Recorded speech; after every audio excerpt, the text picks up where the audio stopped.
Peter and Jesus walking on water.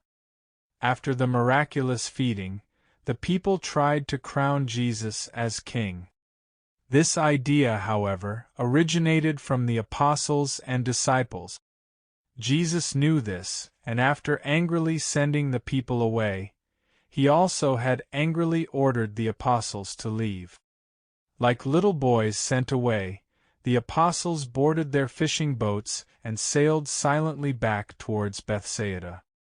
None of the 12 was as shocked and dejected as Simon Peter. He was unable to row and lay as a heap of misery at the back of the boat. Hardly a word was spoken. They all thought of the Master, who was now alone in the hills. Had he abandoned them? He had never spoken to them so angrily, or were they sent away in such a manner. Darkness fell upon them, and a strong headwind made it almost impossible to make progress. As the hours of darkness and hard rowing passed, Peter fell into a restless sleep from exhaustion.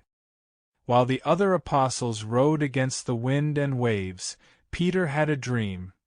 He saw Jesus walking on the water. He was coming towards the boat where Peter was.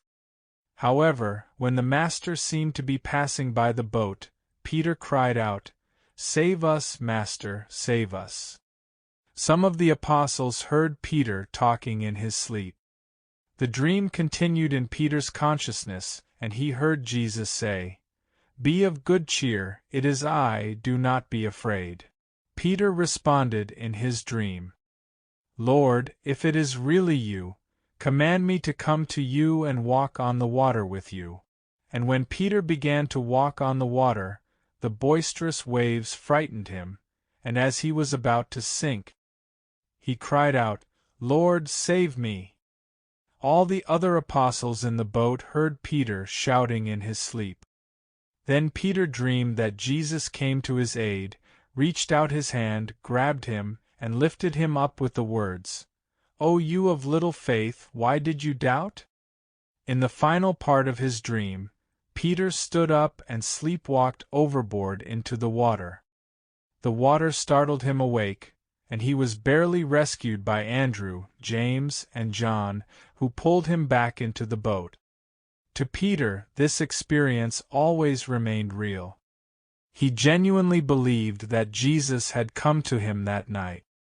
Matthew, who was not in the boat, adopted his story, while John and Mark only partially believed it, which explains why they omitted this part of the story from their accounts. Luke carefully investigated the matter and concluded that the incident must have been a dream, which is why he did not include this story in his Gospel. After nearly the entire night of sailing, they arrived early in the morning at Zebedee's house. They anchored and tried to sleep a little more.